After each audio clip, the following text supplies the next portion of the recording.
Okay, I'm going to leave this one anonymous, but it's from a Facebook friend. I'm going to read the email, which says, "Love your posts on spiritual fraud. I've been listening to someone tell me what to do because he was psychic, and I am pretty pissed that I put his opinion over my own. He turned out to be reading into my fear more than seeing things the way I prefer to. Also, he is always in need of my attention and emotional support, and in brackets, so much that I ended up giving him more than myself. He's young and he has a lot of imbalance. I offered him many different ways to heal and to find balance, but he wouldn't take any initiative.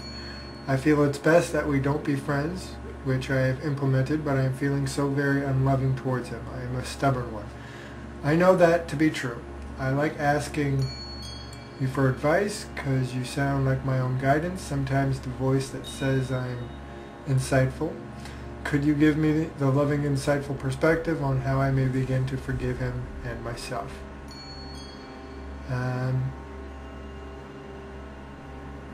All right, so there's the gist of it. So let's go down to the bottom. That's the most important part, really. Could you give me a loving, insightful perspective on how I may begin to forgive him and myself?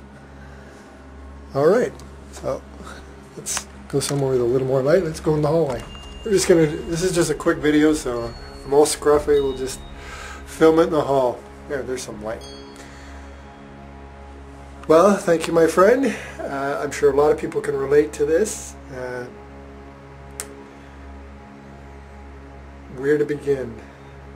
Well, she mentioned my post, so I do want to state, though, that the caption was about spiritualists, some spiritualists are fraud.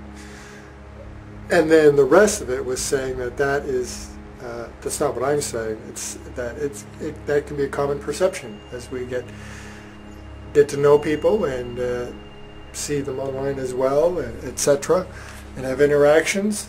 We become disappointed. A lot of times we see people on the spiritual path, whether they're doing their own thing or whether it's part of their profession or whether they're considered a kind of guru. It doesn't matter. But if they're interested in spirituality, often when we see them be human, we can be kind of hard on each other. And that's natural too, especially when it's personal, when you get to know them, because then feelings get involved and you get hurt. And then judgment can really get in there too, where we can almost unknowingly put standards on someone who's following spirituality as if because they're doing that, they're supposed to be this perfect person. They're working through their stuff, so we're going to see their stuff come out. And so it helps us to understand that. Because it's the same with us. I mean, I'm human. But it can be disappointing and frustrating when we see people on the spiritual path that are, and this is what my post was about, when we see them still engaging in manipulation and deceit, or having different facades, etc., things like that. Definitely we want to ascend these things, and if you're on the spiritual path, then you're really definitely, it behooves us, it benefits us to do that. But we all do it in our own way at our own times. And so it's all, like I always say, it's all down to perception. So I'm going to step part way into the bathroom here. Nope, that didn't work. I'm just trying to get the right light here.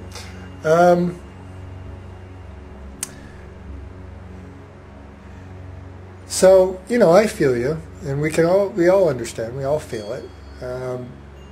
But sometimes somebody, a friend in the spiritual community will do something or say something, and yeah, my ego will get involved for a minute, and I might get a judgment, or I might be disappointed in them because that's not what I would do. But you know what? That's not for me to say.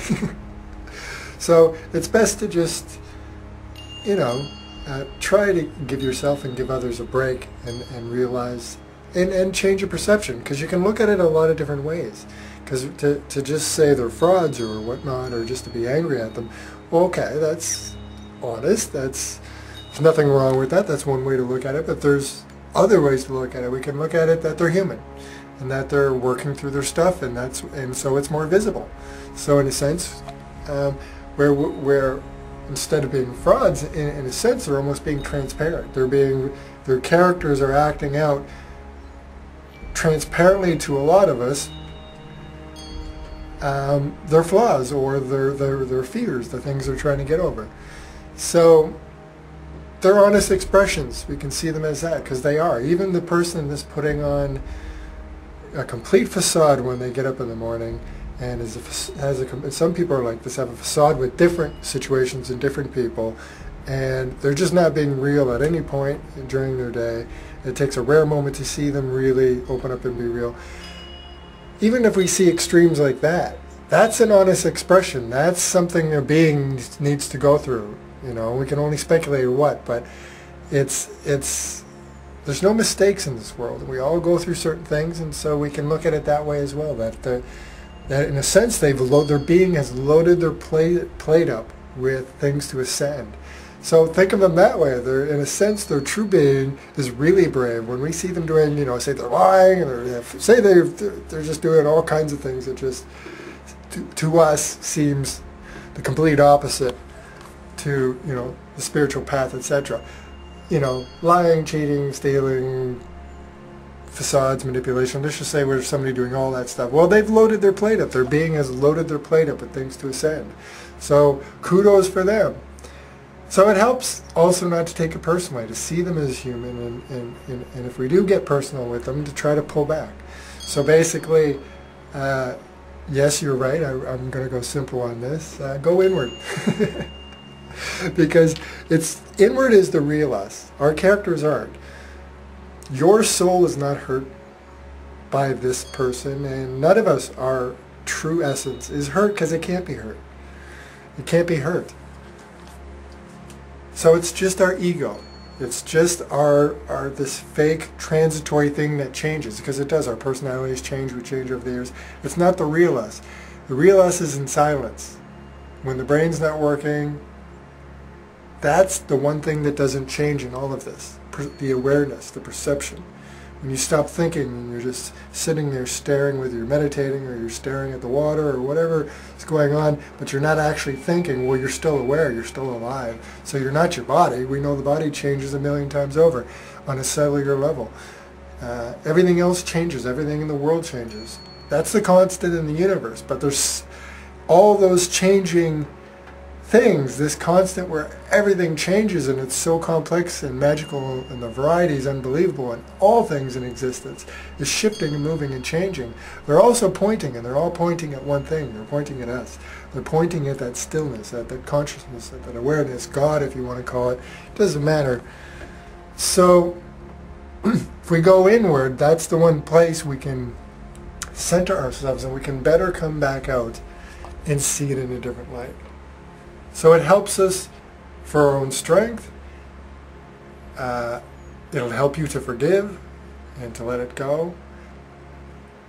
But I mean, we don't, you know, the deeper and the closer and the more consistent we get into tapping into the real us, into our being, then the more we're not quite as attached on the outer world. Yeah, we can still be hurt a little bit here and there, but it becomes less and less, and we become just naturally more understanding. We start to see it in a different light. We change our perception, and our perception is everything. So really it's about changing perception, and the best way to change perception is go inward first. Just focus on that.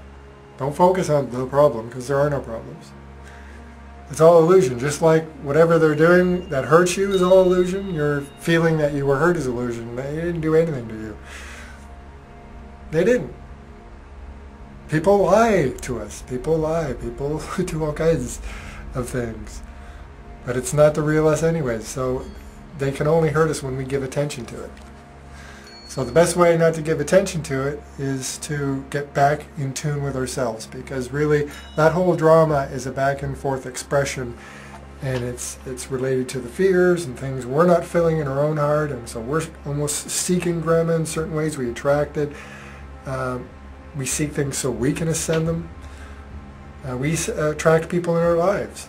So if someone's very difficult, well, you asked for it because you're trying to get over something. You're trying to ascend something. So Yes, it's painful, but be grateful. They're giving you the opportunity to do that. So you can also, there's another perception. You can be grateful towards this person for giving you the opportunity. Should you step away now that you feel you should end it? Absolutely, because you feel that, and you shouldn't feel bad about that. And of course you should forgive yourself. You're human, right? You're not supposed to make mistakes. That's why you're here, is to make mistakes. We're here to just experience this. So it's all good. Don't worry about it. Whatever happened, just go inward. Go inward, and you'll start to, your perception will change. So you're right. You're right.